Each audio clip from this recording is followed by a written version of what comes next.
Hello, welcome back. Thank you for giving me your time of the day to check out this video. For those of you who don't know me, I'm hoping you do by now. I'm Ben Cole-Edwards. I'm a certified life coach and author. My book's out today actually. Retired at 25, Law of Attraction. Plug. I'll put the link in the description below. Thank you very much. If you can leave a review, even better. Thank you. And I'm also an investor, and a father, and a Marvel nerd. And in today's video, titled How to Remove Your Ego, I'm going to be talking about how you can remove your ego. If you watch this video because you know me, you've seen me post this on my Facebook, on my Instagram, and you know me, or you've known me, you live in the same area as me, unless you've met me this month, this week, you don't know me. I evolve spiritually daily. My mother can come visit and say, "Oh no, I know you like this." I'm like, "No, you don't know me." So, any opinion you have of me, today I'm going to show you how I got rid of it. So you can get rid of it. Before we go any further, the ego isn't you. It's this voice inside that's not you. It's different from you and feeds on different things and can be your enemy and work against you. When you see on Hollywood films, you've got the angel and the devil. Think of the devil as the ego. It's that voice in the back of your head that tells you not to do this or reaffirms this for you. Let's just get into it. The old me, pre-2019-ish, if there was a line here and this side was confident and this side was arrogant and there was a tightrope, I'd be like this. I was full of myself from whenever I can remember. And what it was, I think, was being 16, 17, I started to get likes on Facebook posts and just give me a lot of fake confidence. Like I'd put a photo up, I'd get 40 likes and I'd be like, whoa, I'm famous. They love me, they really love me. Let's say 21 years old. I was feeling as though I was fully living in the moment, just enjoying life, doing everything for myself. But 90% of what I was doing was to impress other people. And odds are, unfortunately, whether you know it or not, whether it's subconscious or conscious, you're probably the same. I want to go back to 20 years old when I was on steroids. Whoa, really? Oh yeah. I haven't trained now in like over a year because I got too spiritual and I thought, what am I doing? Growing up, I was always called skinny because that's what I am. I've always had a little six-pack because I've never been able to grow fat in my stomach, which some people are like, oh shut up, I wish I could have always a six-pack. But I've always had skinny arms and no shoulders, and now you're judging me. Even on steroids it was hard for me to put on weight, and I'd inject steroids into my body to make myself look good for other people, which is bonkers. Anyway, everyone called me skinny, even my family. And when I got to uni, people call me skinny. And I'm like, look, I train a lot, I'm eating a lot of food, I don't like it when you call me skinny. Just as a fat person doesn't like it when you call them fat. But people found it funny and they kept calling me skinny. And slim, I'd like, but skinny, it just made me felt like skin and bones and I just hated it. It stemmed from when I was 15 years old, on holiday, and my mother pointed at this guy who was in shape. My mother said, if you do 500 push-ups and 500 sit-ups a night, you could look like that. So from there, and if you're watching this, mother, unlucky, from there I think that stemmed the idea that my body was never good enough and I had to be that big and that strong looking just to look like a man. I started taking tablets, steroids. Took the first one in front of my mother and I was like, ha, I'm on steroids. She was like, are you happy about that, are you? And I'm like, do you want me to get big or not? Me being me, I always wanted more. So I started getting a little bit fluffier, a little bit bigger. Most of it was water, I got a little bit stronger. And then I thought, I'm going to start injecting. Hated needles. And I know this is a taboo subject, but hey ho, I'm honest.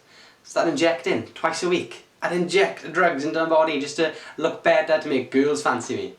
What? Why? Why did I do that? Even when I started personal training, I thought, right, if I'm bigger and stronger and look in better shape, I'm going to take on more clients.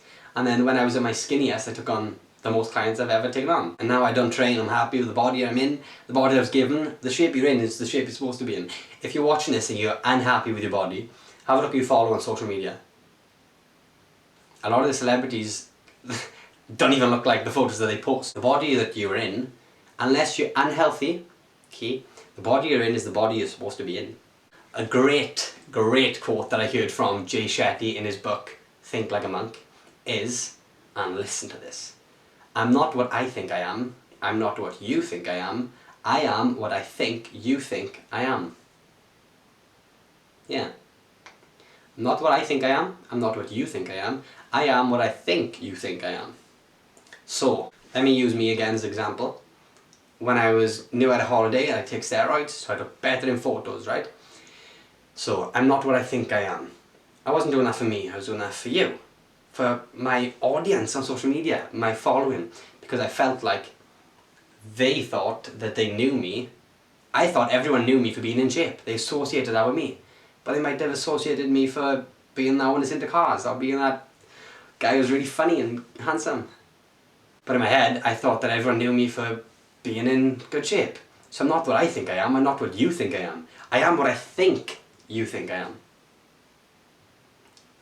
We live in a perception of ourselves, which is nuts. But can you relate that to your own life? It's all well and good now you're judging me, but can you relate it to your own life? Have you bought a car or a handbag or a pair of shoes or anything because you've, say, taken a job that comes with a perceived good wage?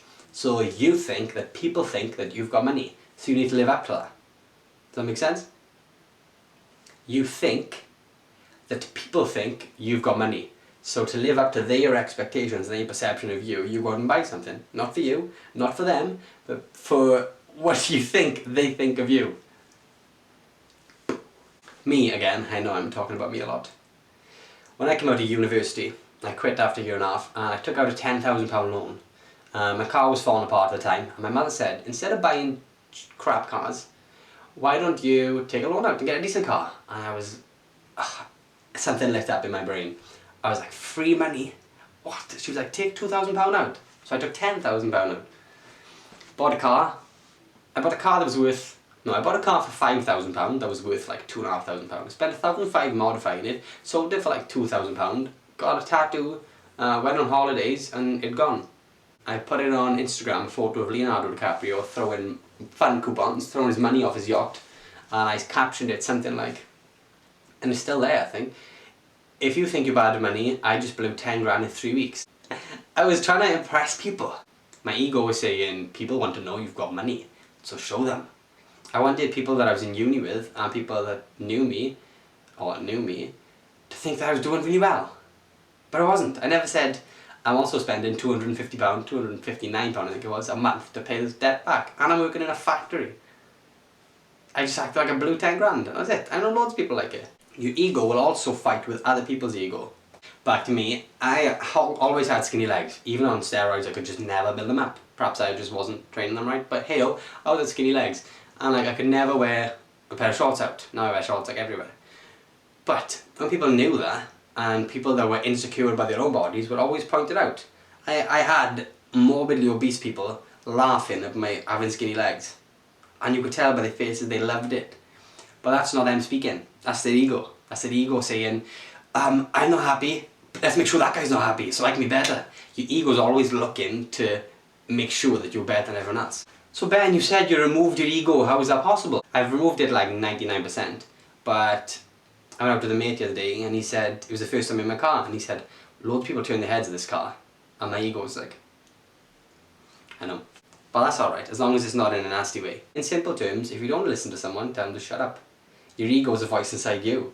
It's not something you walk away from, it's something you just quieten down. I give a lot of money to charity, and that, unfortunately, in a weird way, fills my ego. Knowing that I've got enough money to give a lot, especially I'm a sucker for people whose dogs need operations, and I give a lot for that. Even saying this fills my ego. To tell people that I give to charity. I'm not someone who will share it, I'm not someone who will take a photo with a homeless man as I give him a fiver, but I give to charity, a lot of money to charity, and that fills my ego, to know that I'm not just helping others, because giving is the best state to receive. Save that for another video. But it does fill my ego a little, knowing that I can just give money and it'll help others. But you need to know when to listen to it and when to throw away the key. And my mother, again, sorry if you're watching this, but it's the truth. My mother used to always, her ego used to fight against my ego, and if she is watching this, she wouldn't know until now that it was her ego. So my mother's never, and to this day, been happy with her body. Always trying to diet, always trying to train, do different things, but never ever been satisfied with the body. which made her ego fight with my ego. And she'd always comment about my legs, or no matter how much steroids I was taking, she'd say, "You'd never be big because you're not built that way." Her ego would have to raise up and fight in. When I got with my partner, she said, "Oh, if you want to annoy him, tell him about his skinny legs, he hates that." That wasn't her speaking, that was her ego speaking. Because she thought that I was so confident in my body, she wanted to bring me back down, so her ego felt above my ego. A couple of months ago after I stopped training, my mother said, "You could do with putting on some weight, Ben." And I said, "Why?" Speechless. Why do I need to eat more meals a day? Just to get a bit of fluff on my muscles. Let's say I didn't remove my ego and that hurt my ego and I started going back to the gym 2 hours a day, 5 days a week. That's 40 hours a month, if my maths is correct. 40 hours a month away from my daughter. I'd be spending more money torturing myself to eat 6-7 meals a day, to spend more time away from my daughter, just to, it's nothing. Just to nothing. Just so people would look at me and think, so people's egos will look at me and think, why is he confident that I'm not? But how do I remove my ego? Your ego. To remove your ego is the power of questioning. Now this works wonders for everything, which I should say for another video for more likes. But I'll throw some in here. Tony Robbins, in his book, Awaken the Giant Within, talks about the power of questioning, and it really, really helped me. I'll talk about emotions first, and then your ego. If you're in a bad mood, feeling a bad emotion, if you're feeling frustrated, and I do this all the time to myself, I've done it today. Question why you're feeling it, get to the root of that question. So example, you're in work and boss annoyed you this morning. 4 hours later, your boss has been home for 3 hours. 4 hours later, you're in work and you're in a bad mood. Someone says, "What's the matter? You look like you're in a bad mood." "Yeah, just a bad mood." So right, go back to, why am I in a bad mood? Oh, because 4 hours ago my boss said something I didn't like, and he didn't even know that it was nasty to me, but my ego didn't like it. So you're in a mood about something that happened 4 hours ago, so you are still mentally in the past, and not in the present. You are mentally in the past, because all your emotions and focus and energy is on something that happened which no one else besides you has any relevance to. If that makes sense. And then question what emotion you want to feel now. So you are in control of all your emotions, no one else. Nothing external can affect your emotions if you've got it under control internally. What do you want to feel now? Do you want to feel great? Chuck a song on, go and jump and dance in work. Don't worry about what people think, because it's your ego's worrying, not you. And worrying is using your imagination to create something that you do not want.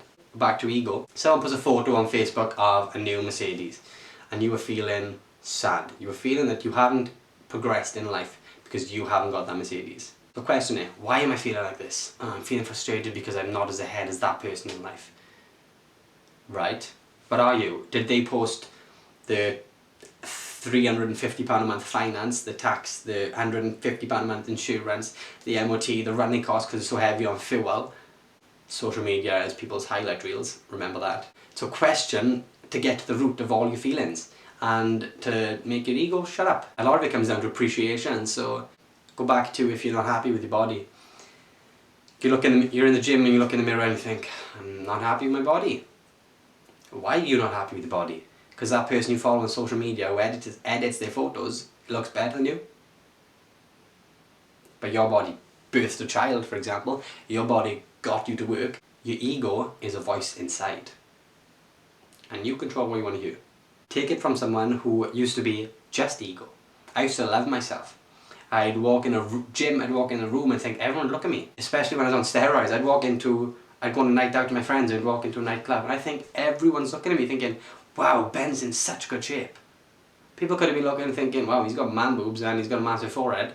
But hey ho, I was living in a perception of myself. So I felt really passionate talking about that, so I hope it made sense. But anyway, if you've got this far, hiya, how you doing? Thanks for watching my video. Have a great day, and remember, if someone else is nasty to you, or says something negative to you, take a step back and think, is that them or is that their ego? What are they so unhappy in their life about that they have to project their negative emotions onto you? Peace.